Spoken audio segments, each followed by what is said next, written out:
So back in August, I took a trip to Nashville to record a ton of content for Meinl Cymbals / Meinl Stick and Brush. And while we did a ton of product videos and mini lessons, I also recorded 3 original song performances. So the performance that came out most recently from that shoot is titled Wet Texan. And this track was written by Nick DePiro, who's a good friend of mine and the guitarist of the band Endorses. If you haven't heard Nick's playing, stop this video, go check him out right now. So I've always perceived Nick's playing to be super chaotic and aggressive and violent. And that word, violent, is key here. It's not just so you would click this video, because violence is a word that encompasses a lot of other emotions like anger and rebellion and aggression. And it also implies the physicality that comes with playing drums, especially in heavier genres like this one. I also think the concept of violent music also implies things like speed and power and a certain level of intensity. So the concept of violence was very much a theme for me as I wrote the drum parts to this song, and I think it helped me shape some of the decisions that I made in writing these parts. So in today's lesson, I've pulled 3 specific fills out of this song, Wet Texan, that I perceive to be particularly violent or aggressive or heavy-handed, whatever word you want to put in here. All of these fills are going to sound their best played at a super high dynamic level, and they're the kind of ideas that you can just lay into. If you're ready to give your drum set an absolute ass whooping, let's get into it. So the 3 patterns that we're learning today have 3 things in common. They are all very short, like 10 notes or less. They are all played in 30-second notes, and they all happen in beats 3 and 4. And if any of that is confusing, just remember that these are short, fast fills, and they happen after you've played a little bit of a groove. So our first fill is only 8 notes long, and this pattern can be heard at these time markers of the original song. I'll let you hear what that sounds like now.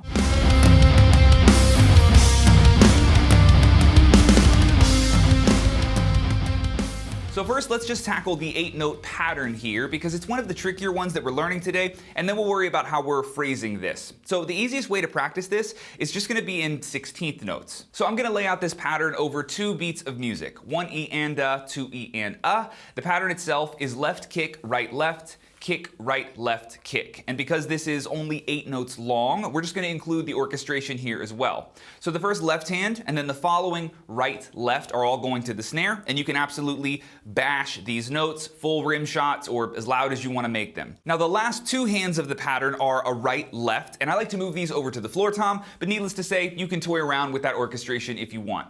So for this next example, we're just going to leave beats 3 and 4 empty and try this out nice and slow. Let's give it a shot.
So if that pattern feels good, now let's talk about how we're going to phrase this thing. So the 8-note pattern here is going to be played in 30-second notes, and we're sliding that pattern all the way to the end of the measure. So to play this how it's used in the song, we're just going to play a simple groove for 3 beats, and then on the downbeat of 4, we start our pattern in 30-second notes. Now I really like how it sounds to add a kick drum to the of beat 3, so I'm going to do that in this example because that's what I did in the song. But if that's too tricky for you, you can totally just play a basic rock beat up until this pattern begins on the downbeat of 4. It's not going to be a make or break for learning this fill. Let's plug our pattern into beat 4 and see what it sounds like at 3 speeds.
All right, on to our second violent fill. So this one uses a much easier pattern, probably the easiest pattern that we're going to have in this lesson, but the dynamics here are a little bit harder than the last fill. So this fill happens in the very last section of the song at this time marker, but it's actually in half time. So we're going to play this much slower than any other examples today. For your reference, here's what this fill sounds like in the original song.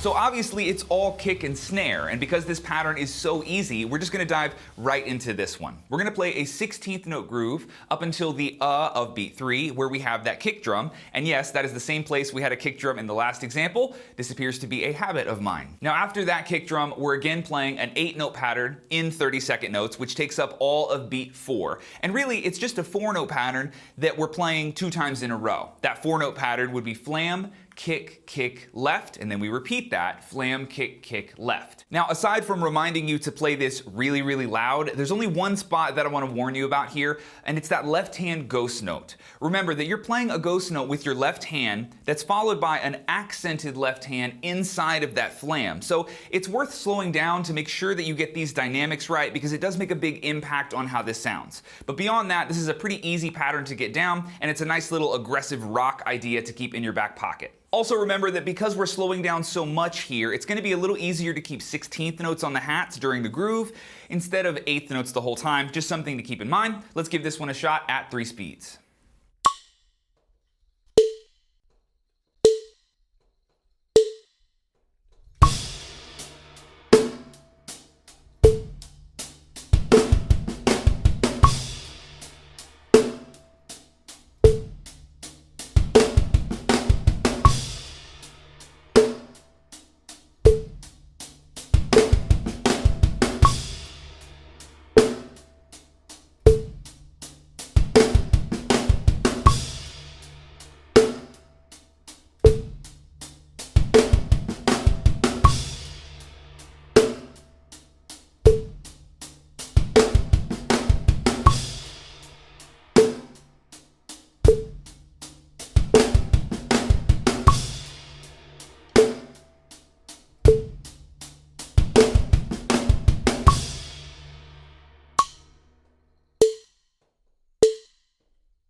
And our third and final violent fill is definitely my favorite one. This is a little on the choppy side for this genre, but I had a lot of fun sneaking this into a metal song, and it's pretty easy to get up to speed. This fill happens twice in the song at these time markers. Check it out.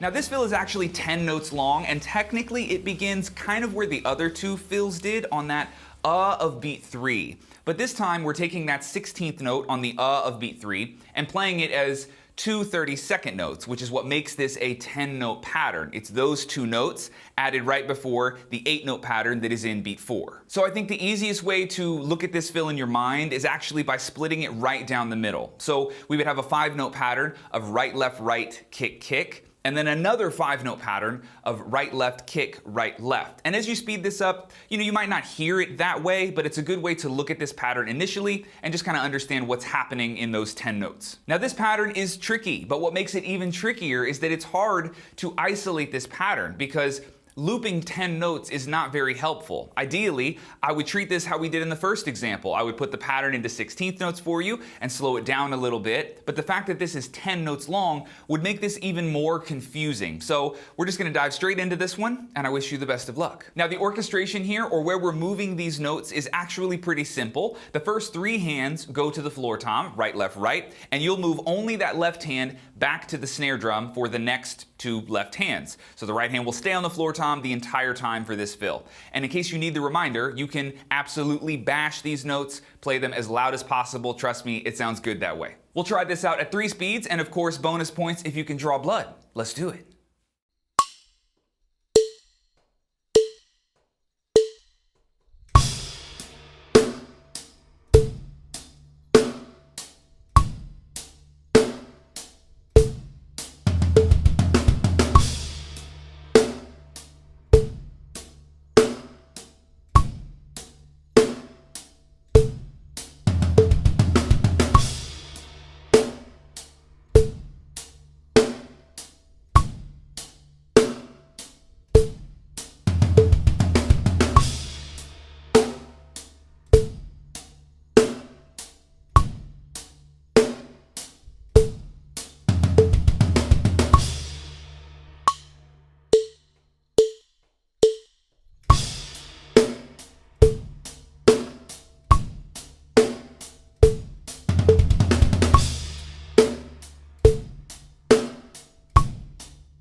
Alright guys, that is all I have for you in this one. If you want more lessons like this, come join me on OrlandoDrummer.com, where you'll find over 650 lessons, loops, and interviews waiting for you. You can even jam the drumless version of the song Wet Texan there for free. And if you're watching this in November 2020, our biggest membership sale of the year is underway. Right now, if you start an annual membership on OrlandoDrummer.com, I will buy and mail you a pair of brand new wireless headphones, the Explore P2s, which are made by my good friends over at ClearTune Monitors. These things are amazing. I've been using them in the studio for several weeks now, so if you'd like to take the dive into online drum education and join one of the largest online drum schools in the world, you can also snag a pair of the P2s, and they're 100% on me. They will be mailed to your front door by the new year. Thank you so much for watching, guys. I really appreciate it. Adam here, the Orlando Drummer, and I will catch you in the next one. Later.